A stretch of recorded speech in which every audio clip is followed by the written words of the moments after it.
USCHO.com. This is the USCHO Game of the Week podcast from U.S. College Hockey Online at USCHO.com. An in-depth look at this week's top college hockey matchup and a preview of the other big games. Welcome to the USCHO Game of the Week podcast for January 24th, 2019. I'm Ed Trefzger alongside Jim Connelly, and this podcast is sponsored by the NCAA Frozen Four. That's coming up on April 11th and 13th at KeyBank Center in Buffalo, ncaa.com/Frozen4. Well, the game of the week this week has Mercyhurst hosting American International, but it's special for a very special reason. And we are joined by a good friend of USCHO in this program, and that's Mercyhurst head coach Rick Gotkin. Rick, welcome to the show. Obviously, this has been an up and down season, but you're in pretty good position heading into a really important weekend with the AIC. Yeah, Jim, you know what? Thanks for you and Ed to have us. It's great to be here. Yeah, you know what? It's hockey's a funny game, and you guys have been around a long time. I often kid that just when you think you have it figured out, it kind of sneaks up on you and reminds you that it is a funny game. And we had a tough weekend last weekend at Niagara, and I think part of the biggest reason it was a tough weekend is because Niagara played so well, and we knew they would be good, and I know you guys have talked a lot about Atlantic hockey and the parity and how close things are, and it really is. I mean, last weekend I think was just a microcosm of what our league is like. We saw Holy Cross a couple of weekends earlier here, and I think at the time they might have won 2 or 3 games. They were really good. We played RIT early in the year, and they were really good. So that's our league, and obviously we were disappointed about the way things turned out last weekend, and we didn't play bad, we just didn't play good enough, and I thought Niagara was really good, and they found a way to win, and good for them, and we pick ourselves up off the mat, and like you said, we have to get ready for a really good AIC team here this weekend, and hopefully we can regroup and get back to playing the way we're capable of. And, the way I just heard you talk, you almost sound like it's a down season. But when I look at it, you're 9-8-1 in your league. You're 2 points out of second place. You're sitting tied for fourth. I guess part of this is the parity in the league and how close things are. But one weekend really can shift the whole dynamic of a league.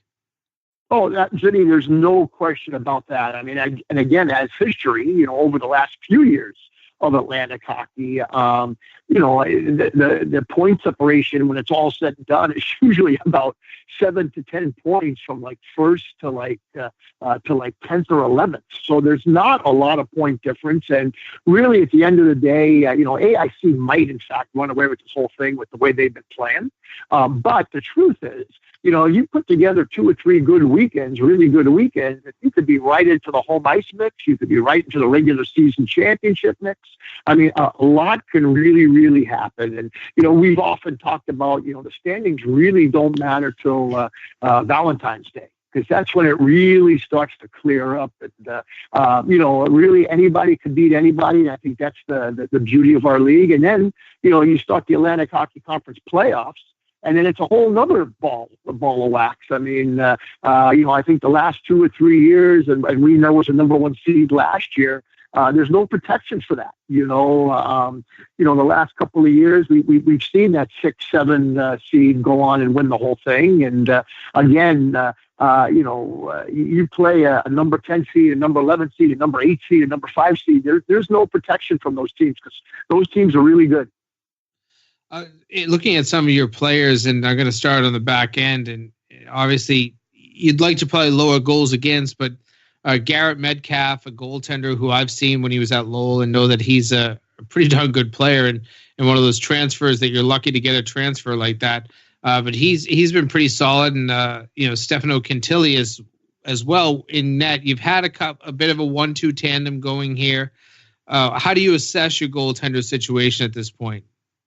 You know what, Jimmy? We've left our goaltending all year.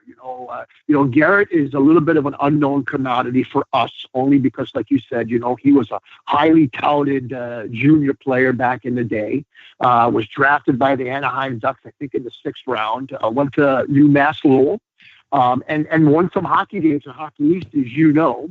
I don't really know the whole reason why he left UMass Lowell, but he decided to do that and came to us last year as a transfer, sat out all last year, practiced all year. And, it's kind of hard when you're not playing at all on the weekends, but, looked good in practice. And then, this year he came in and, he started to find his way and, he's played a little bit. He's had some unbelievable nights where, he's really been terrific. And, he's had some other nights where he's okay.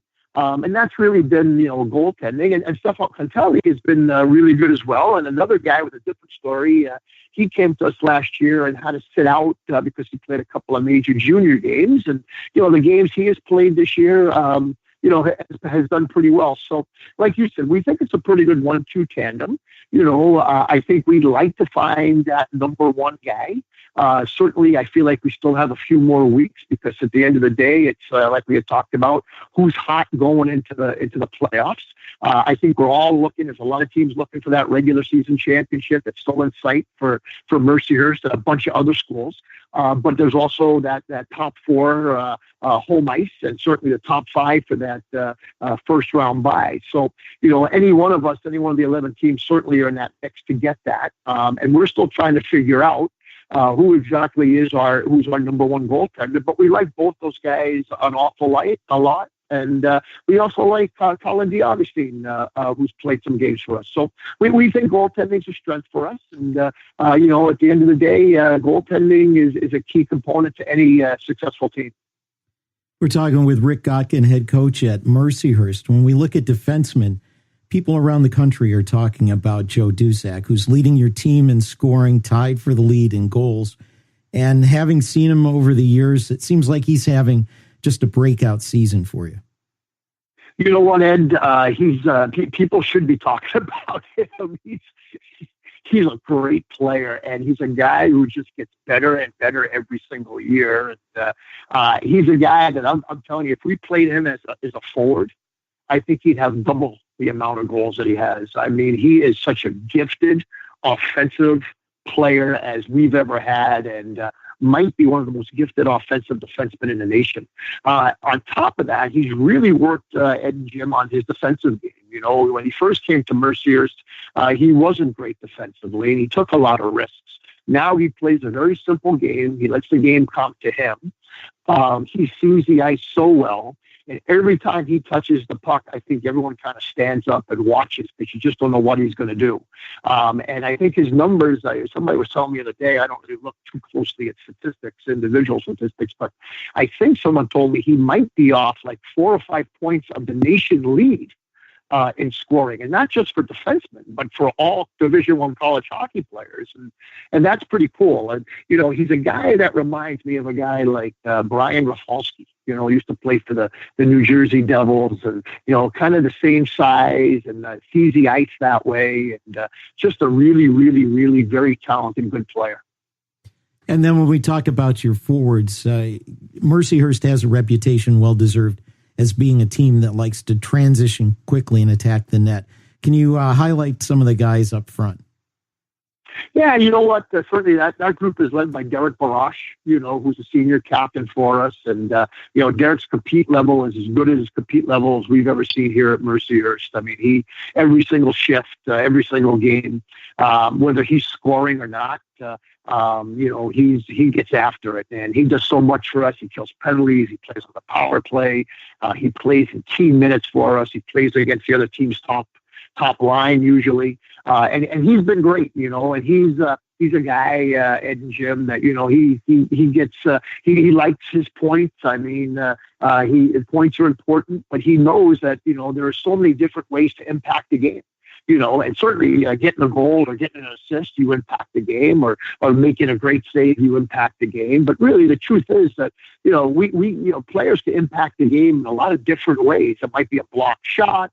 It might be getting the puck off the glass and out of the zone at a key time. It might be getting the puck in deep. It might be making a better line change. There are so many ways to impact the game. And Derek's a kid that impacts the game in so many ways. We know him, for goals and assists. But I can tell you, when you start to drill down and you watch the way he plays every night, he really is a guy that has a very complete 200-foot game and has a really, really good game. So, on top of him, Josh Lamon, another senior, again, another guy who quietly just goes out and plays big minutes for us. Another guy, he's not as dynamic as Derek, but, quietly usually scores, 9, 10 goals for us. But again, he kills key penalties and plays big minutes for us. And then up front, we have a guy like Dalton Hunter, who is some real good numbers. He missed a month to injury. He's just getting back and just starting to get back into his game. But all of these guys, we've tried to do it a little bit this year by a little bit more committee. We graduated a lot of kids at the end of last year, the John Charbonneaus and the Jack Rileys and the Brian Phoenix and 3 or 4 defensemen that had a number of points for us. So there's no question our team has always been built from the offensive side. We try to recruit, good offense. And then we try to work with our guys to teach them how to defend, and I think we're better defensively than maybe some of our numbers show. But there's no question that we like to play offensive hockey. One of the reasons Atlantic hockey has got such parity and such competitiveness is no doubt because of the job over the past 4 seasons that Eric Lang has done at AIC. As you're pre-scouting for this weekend, any thoughts on the Yellow Jackets and what you're up against? Well, Eric Lang is one of the best young coaches in the game. I mean, you could see when he first took over at AIC, the structure he put in and the way they play. We've been watching the guys that have been around Atlantic hockey. We've been watching AIC get better and better every single year, and we predicted they were going to be, right in the thick of things. So nobody is surprised at how good AIC is. Nobody's surprised at how well Eric has done with his program. And really for us, it's really the same old, same old. We know how dangerous they are. And we have to find a way to get to our game, if we don't take care of the puck, especially at the 2 blue lines, especially through the neutral ice, you turn pucks over against a team like AIC, against a team like RIT, against a team like Air Force, that puck comes right down your throat, and now you're defending, now you're trying to get the puck back, and nobody wants to do that. We want to be on offense. So we really have to have puck management high. We have to take care of the puck. The offensive chances that we get, we have to capitalize on. We have to have a disciplined team. We have to find a way to stay out of the penalty box because they have a good power play. And at the end of the day, really, if for us, we just have to come out and just be able to compete, from start to finish and get to our game. And I think if we do that, it should be a really, really exciting weekend here in here. We are talking with a veteran coach of college hockey, and that is, Mercyhurst head coach Rick Gotkin. And Rick, this weekend, obviously, big games against AIC because you're the 4th place team and they're in 1st place. That's a big motivation. But Saturday night will be a special night on your campus. Mike Folga, longtime equipment manager and athletic trainer for your program, battling cancer, and this is the Fighting for Folgs night. Tell me a little bit about what folks can expect from Saturday night. Well, you know what, Jimmy? I mean, everybody knows Mike Folga, whether it be in Atlantic hockey or through the NCAA or the National Hockey League. He's a guy, Jimmy, I know you and him are good friends as well. He has touched so many of our lives in so many different ways. Ohio State, we played there a couple of weeks ago, and they had a great tribute on the big video board. There was about 6,000 people there, and they were all standing and clapping. And I saw the RIT guys up there, and, all the guys from around the different leagues. It was awesome. And, we're just hoping that, we could recognize a great guy. We're going to try to raise some money for him and his family. As you know, this takes a huge emotional, physical, and mental toll on everybody that's going through this. It also takes a little of a financial toll on people. So, there was never a GoFundMe thing set up for Folgs, and we decided to try to do it internally here on campus with the men and women's games on Saturday. And I could tell you there's been online donations that have been happening. there's going to be a silent auction and raffles and things like that. And the hockey community, Jimmy, as you know, no surprise to you and Ed, has been unbelievable with the support they've given to us, to Mike Folga and his family. And I also, I'd be remiss if I didn't mention Eric Otto, the young freshman who's not playing this year, but would have been a freshman at AIC, his battle with leukemia. And we're hoping that Eric is going to get back on the ice here soon next year. I'm hoping that's going to happen. But, it's important that we don't forget about his struggle and his battle and make sure people are aware of his situation as well. It will be special. And Rick, a lot of people don't know Mike Folga and Mike Folga's background. This is not just kind of a journeyman college hockey equipment manager who's just been doing this his whole life. This man spent dozens of years in the NHL and actually won the Stanley Cup with the New York Rangers as their equipment manager. You have to feel pretty fortunate to have a guy, as long as you have 19 years behind your bench, that had such a legacy prior to getting to Mercyhurst.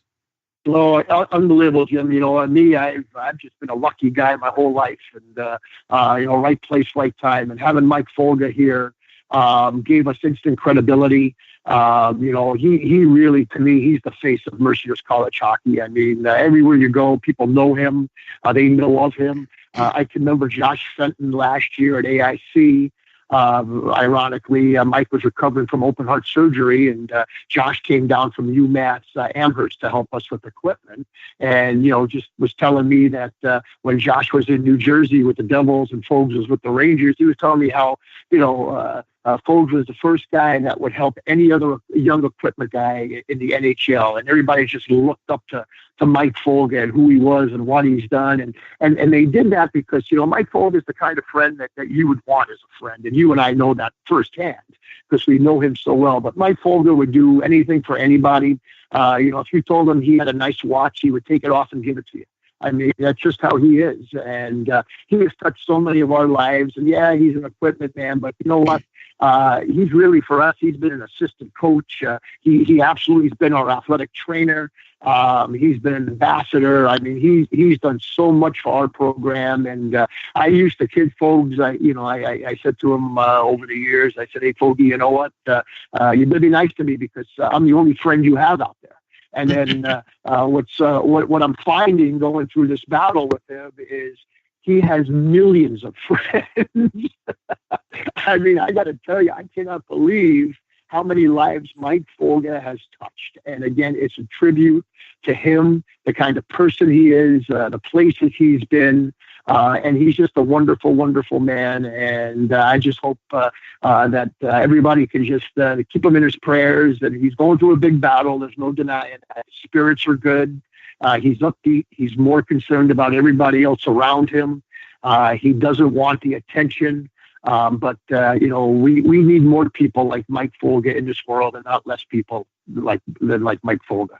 Well, the Mercyhurst Ice Center, the place to be on Saturday. There's a women's game at 2:00 against Lindenwood, against AIC, the men on Saturday night. That will be the USCHO.com game of the week. The Folga family, Mike will be there. We look forward to hopefully raising a ton of money for Mike Folga. And Rick, thanks for your time tonight. And let's hope this battle goes well for Mike. Hey, Jim, Ed, I can't thank you enough from the bottom of my heart, for all the support that you guys have given Atlantic hockey over the years. But really right now, the support you're giving a guy like Mike Folga, it means so much. And I got to tell you, this will not be forgotten. So thank you so much. Jim, we should mention there's a website where folks can donate to help out Mike Folga and his family. Yeah, that's right, Ed. The website, www.mercyhurst.edu/alumni/fighting-folgs, Folgs, fighting-folgs. And we'll also have links to it on the USCHO.com homepage. There'll be a feature on Friday morning that will highlight Mike Folga and his career, and also have the link to this donation page. And we'll add it to the show notes for this episode. Well, Jim, let's take a break before we come back and have our lightning round with some other games around college hockey. This word is from our friends at the NCAA Frozen Four. coming up on April 11th and 13th at KeyBank Center in Buffalo. Speed and precision, unrelenting power. This trophy is not given, it must be earned. The 2019 NCAA Frozen Four, April 11th and 13th at KeyBank Center in Buffalo. With a shot, saved by Morris. Takes the shot, Rick Gotkin! Visit ncaa.com/Frozen4 and get your tickets today. This is the USCHO Game of the Week podcast from US College Hockey Online. Welcome back to the USCHO.com Game of the Week podcast. I'm Ed Trefzger with Jim Connelly. The Game of the Week has AIC at Mercyhurst. And as Rick Gotkin said, American International is quite the formidable team and standing well out in front in Atlantic hockey. And I think if you're Mercyhurst, and I know Rick well enough that he wants to win everything he can get his hands on. So this becomes a big weekend for them. The fact that they can get back into the race, if they were to sweep this weekend, they'd be 2 points behind AIC. Of course, there's some teams in between that could change the standings a little bit in terms of where they are. But I think this is really a huge weekend for Mercyhurst. A huge weekend for AIC, though. You sweep this, and suddenly you have a lot of comfort room over the middle of the pack, and then you have a lot more teams chasing you. So some good hockey I expect out of Mercyhurst Ice Center, and I think obviously the fighting for the Folgs night should provide a lot of motivation for those players wearing green on Saturday night. Well, and I can tell you this about the games. American International is a third period team, so never count them out, even if there's only half a period left. Well, let's go on to look at some of the other games coming up around college hockey of note. A big one in Hockey East. Providence has had kind of a down stretch, and Northeastern split last weekend with UMass. It's a home-and-home series, Northeastern and Providence. Yeah, really interesting here. Providence, when they came off the Miami series a few weeks ago, they didn't get their 4 points. They actually lost a 3-1 lead late in the third.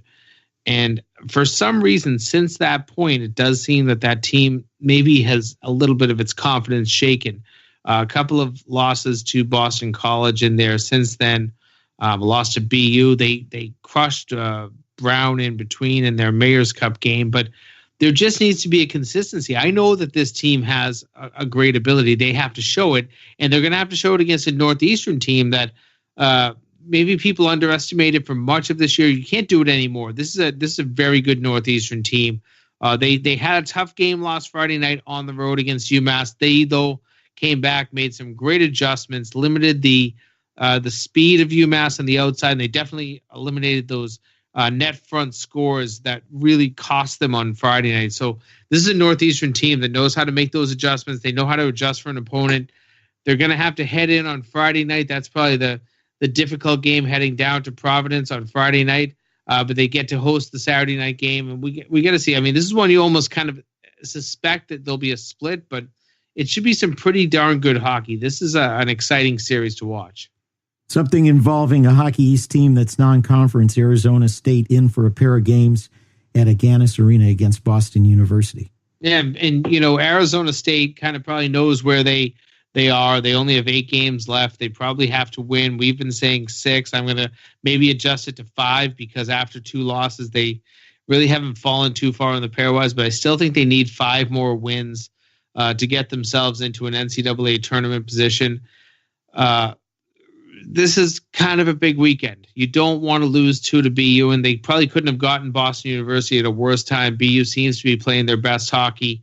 They've got everything clicking on all cylinders. Their power play especially. They're a dangerous shorthanded team, 7 shorthanded goals on the season. So I think that this is a weekend for Arizona State that really tests their mettle. They're going on the road. They'll have a couple of Atlantic hockey opponents after this that they have to win those games if they want an NCAA bid, but this might be the weekend that if you take 4 points or you lose 4 points, you'll point to as the reason you either made or missed the NCAA tournament. Let's turn to the NCHC. This isn't 2 ranked teams, but one team that has been in and out. The host team is North Dakota, the visitor St. Cloud State for a pair. Friday night's game on CBS Sports TV. That you go into Engelstad, you never can count on coming away with a win. Yeah, it's compelling, and obviously, I think St. Cloud is playing really good hockey right now, and I think that it's indicative of their number one, their overall rank in the poll. I think the pairwise kind of points out the fact that they're playing well.